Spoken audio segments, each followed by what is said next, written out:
그날 궁궐 한가운데에는 아무도 가까이 가지 못한 상자가 하나 놓여 있었다. 그리고 그 안에는 조선이 끝내 말하지 못한 이야기가 담겨 있었다. 이 영상은 조선시대 기록을 바탕으로 재구성된 이야기며 일부 장면은 이해를 돕기 위해 각색되었습니다. 문득 이런 생각이 스친다. 왕의 아들이었지만 끝내 왕의 자리에 닿지 못한 한 사람이 있었다면 그의 마지막은 과연 어떤 모습이었을까? 한여름의 열기가 궁궐 담장 위로 눌러앉던 날이었다. 공기는 무겁게 가라앉아 있었고 숨조차 편히 쉬기 어려웠다.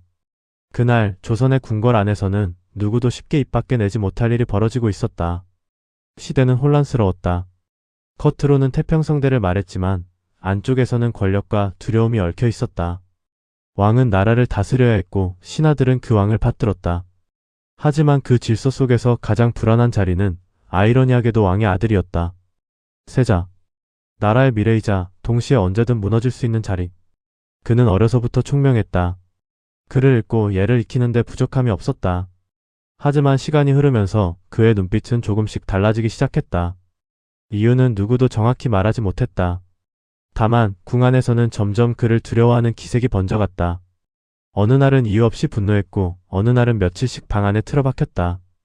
가까이에서 그를 보던 사람들조차 점점 말을 아끼기 시작했다. 말 한마디, 눈빛 하나가 목숨을 좌우할 수 있는 곳이었기 때문이다. 왕 역시 알고 있었다. 하지만 왕은 아버지이기 전에 나라를 짊어진 사람이었다. 결정은 천천히 그러나 피할 수 없이 다가왔다. 그날 아침 세자는 불려 나왔다. 평소와 다를 것 없는 궁궐의 마루였지만 그날의 공기는 이상할 만큼 조용했다. 신하들은 고개를 깊이 숙인 채 움직이지 않았고 바람조차 멈춘 듯 했다. 왕의 눈빛은 흔들리지 않았다. 하지만 그 안쪽에 무엇이 담겨 있었는지는 아무도 알지 못했다. 명령은 짧았다. 그를 가두어라. 그 말은 곧 돌이킬 수 없는 선택이었다. 세자는 처음엔 믿지 못한 듯 웃었다. 그리고 곧 무언가를 깨달은 듯 입을 다물었다. 그를 가둔 것은 칼도 감옥도 아니었다. 좁은 나무 상자였다. 사람이 겨우 웅크릴 수 있는 크기. 여름이었다. 햇빛은 가차 없었고 나무는 열을 머금고 있었다. 처음 하루는 버텼다. 이틀째 물을 찾는 목소리가 희미하게 새어나왔다. 사흘째 아무 소리도 들리지 않았다. 궁 안 사람들은 알고 있었다. 그 상자 안에서 무슨 일이 벌어지고 있는지. 하지만 누구도 다가가지 못했다. 왕은 끝내 그 자리를 떠나지 못했다고 한다. 멀리서 아무 말 없이 그 상자를 바라보고 있었다고. 시간은 길게 흘렀다. 그리고 결국 모든 소리가 사라졌다. 뚜껑이 열렸을 때 그 안에는 더 이상 세자가 아니었다. 그저 한 사람의 마지막이 남아 있었다. 그날 이후 궁궐은 조용해졌다. 겉으로는 아무 일도 없었던 것처럼. 하지만 사람들은 알고 있었다. 그날의 더위와 침묵 그리고 아무도 말하지 못한 선택을. 왕은 나라를 지켰을까? 아니면 가장 소중한 것을 스스로 끊어낸 것일까? 그 질문은 끝내 기록 속에만 남았다. 그리고 지금까지도 대답 없이 이어지고 있다. 이 이야기는 조선의 한을 그대로 품고 있다. 지켜야 할 것과 버려야 할 것 사이에서 끝내 어느 쪽도 온전히 선택할 수 없었던 사람들의 마음. 권력보다 깊고 말보다 오래 남는 감정이 바로 그 시대의 한이었다. 그날 이후 궁궐은 이상할 만큼 고요해졌다. 사람들은 입을 다물었고 발걸음조차 조심스러워졌다. 마치 모두가 같은 비밀을 알고 있으면서도 그 이름을 부르는 순간 무너질 것처럼. 세자의 죽음은 기록으로 남았다. 하지만 그 기록은 짧았다. 지나치게 짧아서 오히려 더 많은 것을 감추고 있는 듯했다. 누가 무엇을 보았는지, 그날 어떤 표정들이 오갔는지, 어떤 말이 오갔는지는 적혀있지 않았다. 남겨진 것은 침묵이었다. 왕은 그 뒤로도 매일 같은 자리에 앉았다. 조회는 이어졌고 나라의 일은 멈추지 않았다. 대신들은 평소와 다름없는 목소리로 상소를 올렸고 왕은 그 모든 것을 하나도 놓치지 않겠다는 듯 듣고 또 들었다. 하지만 밤이 되면 이야기는 달라졌다. 궁궐의 등불이 하나둘 꺼지고 긴 회랑의 어둠이 내려앉을 때쯤 왕은 혼자 남았다. 그 넓은 공간에서 단 한 사람의 숨소리만 남았다. 그는 종종 아무도 없는 마루에 앉아 있었다고 한다. 누군가를 기다리는 사람처럼. 바람이 스치면 나무가 삐걱거리는 소리가 들렸다. 그 소리는 묘하게도 그날의 상자를 떠올리게 했다. 왕은 고개를 들지 못했다고 한다.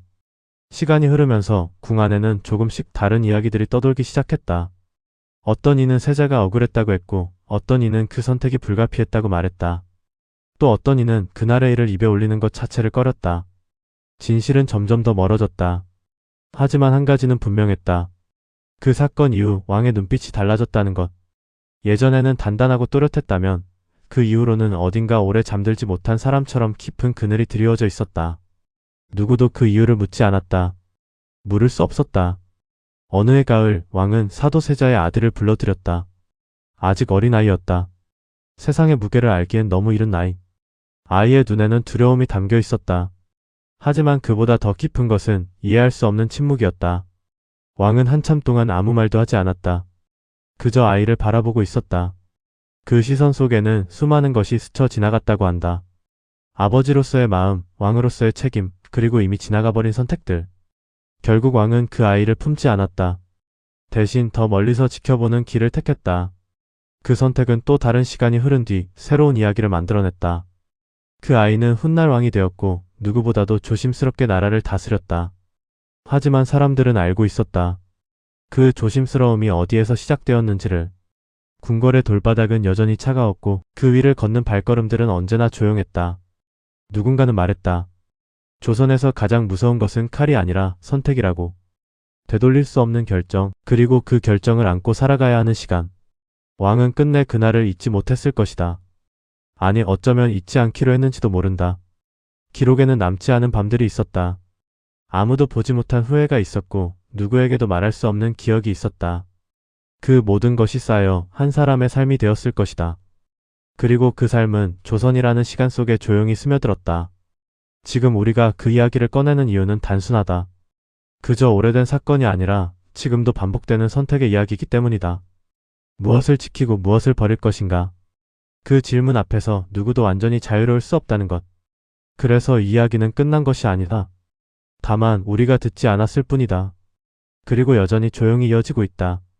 이 이야기는 조선의 한과 절개를 함께 보여준다. 한번 내려진 선택은 되돌릴 수 없고 그 선택은 개인의 감정을 넘어 시대의 무게로 남는다. 감추고 견디고 끝내 말하지 않는 것. 그것이 조선이 품고 있던 깊은 한의 모습이다.